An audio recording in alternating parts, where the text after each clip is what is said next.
In questo tempo di oggi, tutte le chiese hanno In i this loro present martiri, time, all churches have their martyrs, because the Christian faith is the most persecuted faith in the world today. In this sense, we can talk about an ecumenism of martyrs, or an ecumenism of blood, because martyrdom has become ecumenical. è diventato ecumenico.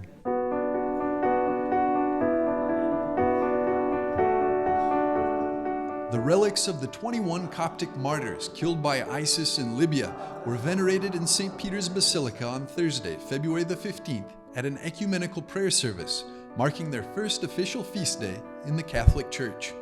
The evening vespers at the Vatican commemorated the 9th anniversary of the martyrdom of the 21 Coptic Orthodox men who were beheaded by the Islamic State on a beach in Sirte, Libya, on February the 15th, 2015. Pope Francis added the 21 Coptic martyrs to the Roman Martyrology, the Church's official list of saints. Last May, when the head of the Coptic Orthodox Church of Alexandria, Pope Tawadros II, visited Rome.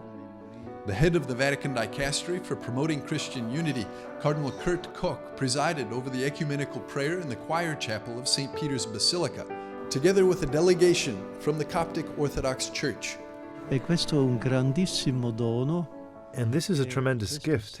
This blood, which the martyrs give for their life, does not divide Christians, but unites Christians.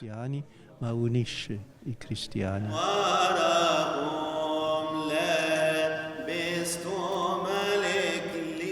A Coptic Orthodox choir provided the music for the liturgy.